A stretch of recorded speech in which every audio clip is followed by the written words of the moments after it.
The story of Sarah's descent into terror begins not with a bang, but with the hopeful, exhausting chaos of a move. She had spent years saving, dreaming of a place that was truly her own, a sanctuary away from the noise and relentless pace of city apartment living. The old two-story house on Elmwood Drive was everything she'd wanted. It was nestled on a large, tree-lined plot on the outskirts of a quiet town, a place where neighbors were friendly but minded their own business.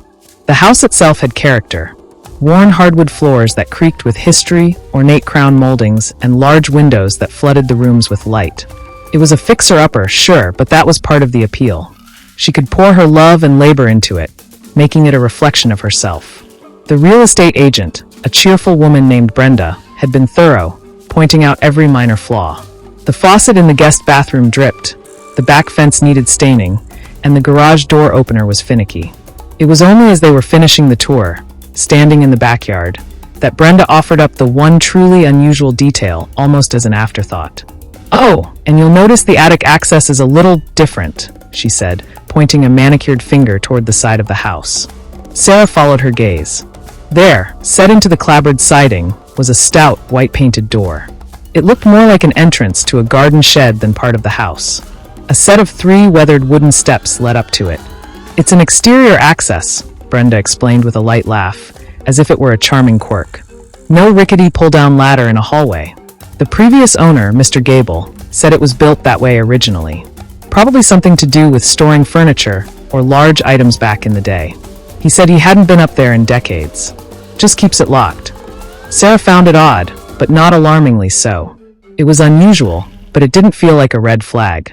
In fact, it added to the house's unique charm. She imagined it being used by a previous generation to store holiday decorations or old family trunks. She made a mental note to eventually clean it out and see what space was up there, perhaps even convert it into a quaint studio. The thought was filed away under future projects, behind a dozen more pressing tasks like painting walls and unpacking a lifetime of boxes. The first few days in the house were a blissful whirlwind. The sheer amount of work was a pleasant distraction.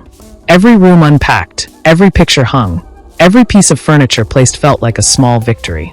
The house, while old, felt warm and inviting.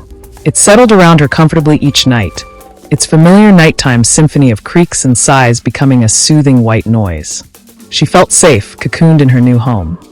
The first crack in that facade appeared on the 4th night. The move was mostly complete, and the deep, satisfying exhaustion of manual labor had sent her into a heavy sleep. It was a sound that pulled her back to consciousness, a low, rhythmic thump, thump, thump. She lay in the dark, her mind fuzzy with sleep, trying to place it. It wasn't the sharp crack of a settling house. It was too measured, too deliberate. Thump, pause, thump, pause, thump. It was coming from outside. Her first thought was a branch, knocked by the wind against the side of the house. But as she listened more intently, she realized the night was perfectly still. No wind rustled the leaves of the large oak in the front yard. The sound persisted. Thump, thump, thump. A cold prickle of unease traced its way down her spine. This was no branch. The rhythm was too consistent. Throwing back the covers, she padded quietly to the window that faced the side yard. The motion sensor light hadn't been triggered. The yard was bathed in deep shadow. She peered into the darkness, seeing nothing. And then, as if on cue, the motion sensor light flicked on with a harsh click. The entire side yard was suddenly illuminated in a sterile, yellow glow. Her eyes were immediately drawn to the source of the sound. The exterior attic door. It was moving, just slightly. It was ajar, open by maybe 2 inches. And as she watched, it slowly swung inward into the blackness of the attic, then bounced back against the frame with a soft, solid thump. It held for a moment, then slowly began to swing inward again. Thump. The rational part of her brain scrambled for an explanation. A loose latch. The change in temperature from the day's heat to the cool night air causing the wood to contract. It had to be a simple mechanical reason. But another, deeper part of her felt a jolt of primal fear. Doors shouldn't move on their own in the dead of a windless night. She stood at the window for a long time, watching the door repeat its macabre little dance. Swing. Thump. Swing. Thump. It was hypnotic and deeply unsettling. She finally talked herself down. It's just the door. You'll fix it in the morning. Go back to sleep. She turned away from the window. The image of that slowly moving door burned into her mind. She took 2 steps back toward her bed when a new sound froze her in her tracks. It wasn't a thump. It was a scratch. A long, slow, deliberate scrape. It sounded like someone, or something, dragging a single, sharp fingernail down the other side of her bedroom wall. The sound was unmistakable, horribly intentional. It started near the window and traveled down towards the head of her bed, where she had been sleeping moments before. The sound stopped. The silence that followed was somehow louder and more terrifying than the scratch itself. Sarah stood frozen in the middle of her room, her heart hammering against her ribs, her breath caught in her throat. She waited, every muscle tensed, for it to happen again. It didn't. After what felt like an eternity, she forced herself to move. She didn't go back to the window. She didn't investigate. Instead, she climbed back into bed, pulling the covers over her head like a child, a futile gesture against a fear that was now inside the house with her. Sleep was impossible. She lay there for hours, listening to the absolute silence, waiting for the next sound, her mind racing with terrifying possibilities. The hopeful sanctuary of her new home had, in a single moment, become a place of lurking dread. The morning sun, streaming through her windows, made the previous night's terror feel distant and silly. The world was bright, normal, and rational. The side yard was just a side yard, the attic door was just a door, and the scratching was undoubtedly a tree branch she hadn't noticed before, or perhaps an animal, a raccoon or a possum, scrabbling around outside. She made a point of going outside after her coffee to examine the door. In the daylight, it looked even more ordinary. The wooden steps were solid, the white paint was flaking slightly, but was otherwise fine. The door itself had a simple, old-fashioned hook and eye latch. She reached out and tested it. It was loose in its fitting. The hook was thin with age and didn't sit snugly in the eye. It was easy to see how a determined breeze, even if she hadn't felt it inside, could have jostled it open and caused the rhythmic thumping. See, logic. A simple explanation. She gave the door a firm push. It swung inward, revealing a yawning rectangle of absolute darkness.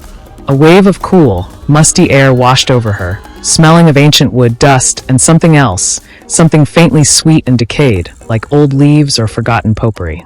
She hesitated for a moment, peering into the blackness. She could make out the faint shapes of rafters and the peaked roof, but the back of the attic was lost in shadow. A few dusty spiderwebs glistened in the sunlight near the entrance. A part of her wanted to go in, to conquer the silly fear, to explore her new domain. But the memory of the scratching was still too fresh, the darkness too complete. She pulled the door shut and slid the hook back into the eye. It was flimsy, wholly inadequate. That decided it. She wouldn't explore, not yet. First, she would remove the problem entirely. She wouldn't just fix the latch. She would eliminate the door as a point of entry altogether. The decision felt powerful, proactive. She was taking control. She found the number for a local handyman, a guy named Ray who had a good reputation in town.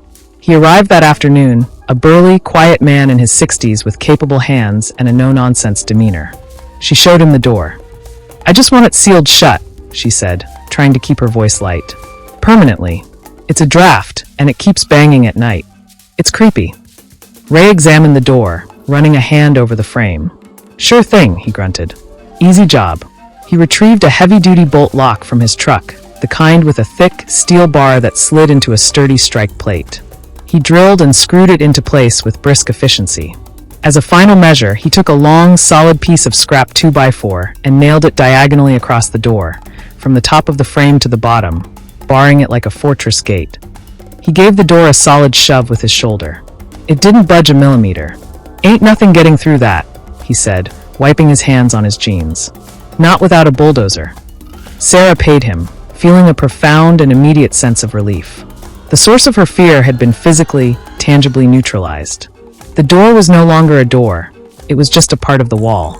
That night, she slept deeply and soundly for the first time since the incident, the solid, silent presence of the bolted door acting as a powerful sedative. For 3 nights, the peace held. The house was quiet. The only sounds were the familiar, comfortable ones she was growing accustomed to. She began to unpack the last of the boxes, her confidence restored. She'd overreacted. It had been a loose door and an animal. Problem solved. The 4th night after the door was sealed, she was reading in bed, a novel she was thoroughly engrossed in. The house was quiet. It was a comfortable silence, the kind she had come to cherish. She was just about to turn out the light when she heard it. A faint scratch.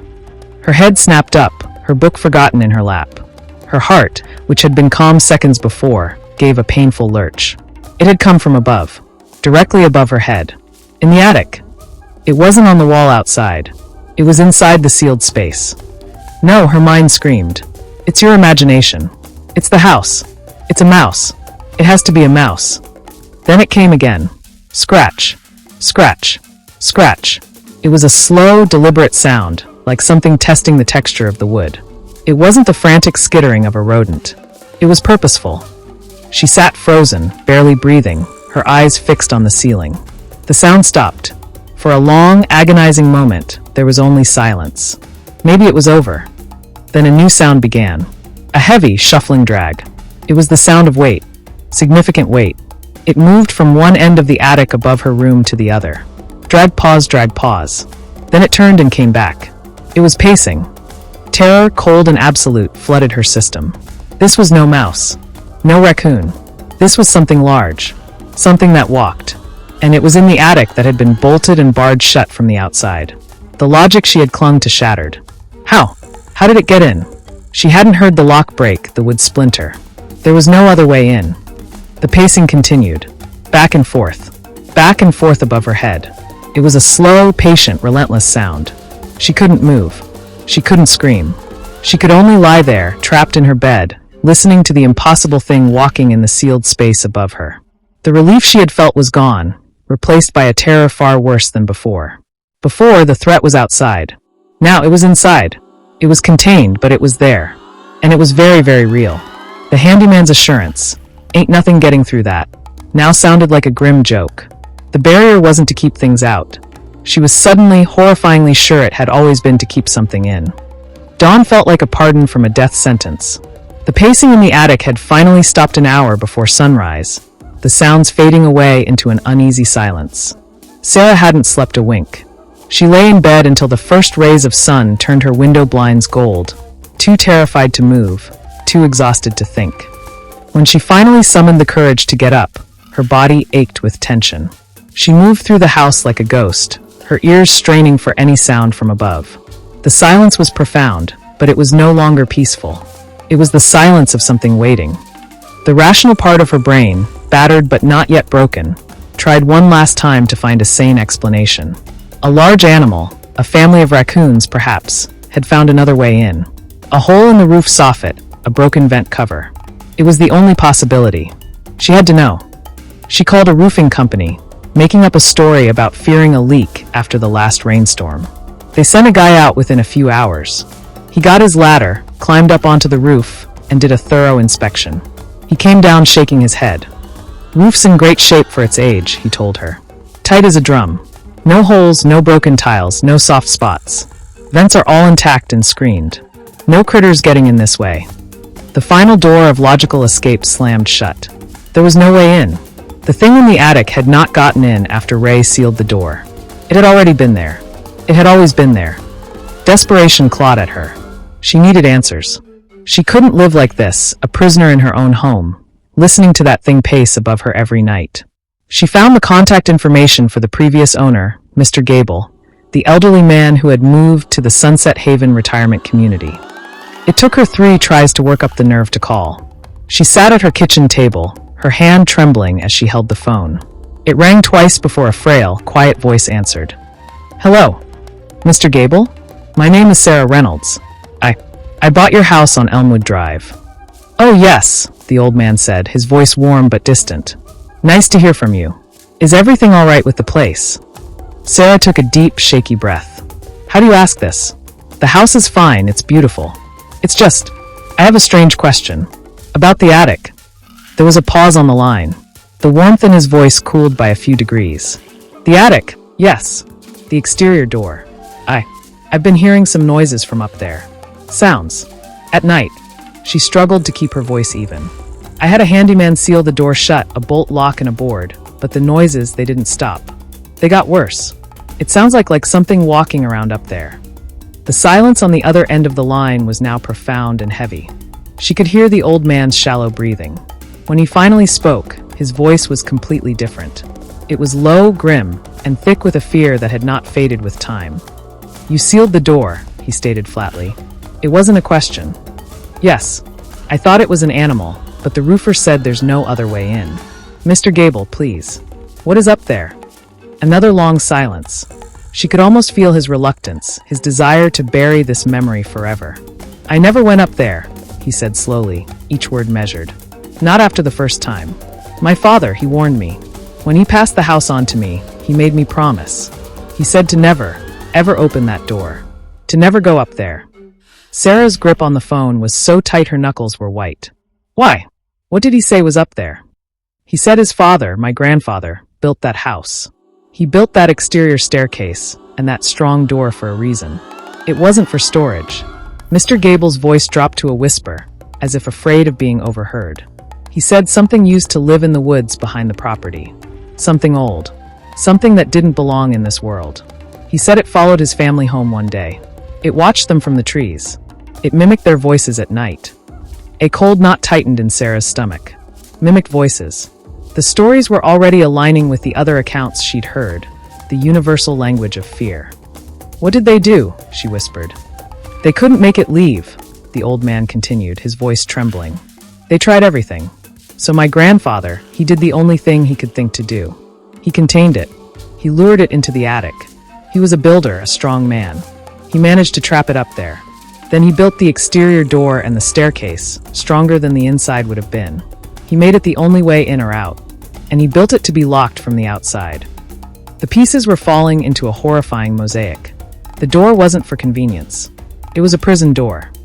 "Mr. Gable," Sarah's voice was a dry rasp. "The noises, the pacing, what is it?" "My father said his father told him the only way to live with it, the only way to keep it calm, was to feed it." The world seemed to tilt. "Feed it." The sweet, decayed smell from the attic washed through her memory. "Feed it what?" she asked, though a part of her already knew the answer and didn't want to hear it. The old man's breath hitched. He didn't answer her question directly. Instead, he said the words that would haunt her forever, the words that confirmed her deepest, most primal fear. "I'm sorry," he whispered, his voice cracking with a lifetime of suppressed terror. "I'm so sorry. I thought it would have died by now." And then the line went dead. Sarah sat at the table, the dial tone buzzing in her ear. The bright kitchen sunlight felt obscene, illuminating a reality that had just been torn apart. It wasn't an animal. It wasn't her imagination. It was something old, something trapped, something that had been fed. And she had just locked it in, alone in the house with it, with no one to continue the grim ritual. The pacing she heard wasn't just walking. It was the steps of a prisoner in its cell. A prisoner that was now very, very hungry. The dial tone was a scream in the silence. Sarah slowly lowered the phone onto the table, her hand numb. The old man's words echoed in the hollowed-out chamber of her mind. "I thought it would have died by now." It wasn't dead. It was very much alive. And it was hungry. A surge of pure, unadulterated adrenaline shot through her system, burning away the paralysis of fear. Every primal instinct she possessed was screaming one thing: get out. She moved with a speed and single-minded purpose she didn't know she possessed. There was no thought of packing, of grabbing valuables or mementos. Every second spent in this house was a second too long. Her suitcase from the move was still half empty in the corner of her room. She threw it on the bed, yanked open drawers, and shoveled armfuls of clothes into it without looking. Underwear, jeans, sweaters, it didn't matter. She grabbed her passport and wallet from the kitchen counter, her laptop from the desk. Her eyes darted to the ceiling every few seconds, her ears straining. The attic was silent, ominously so. It felt like the calm before the storm, the patient waiting of a predator that knows its prey is cornered. "It's locked in," she told herself, a frantic mantra. Ray said nothing could get through. "It's locked in."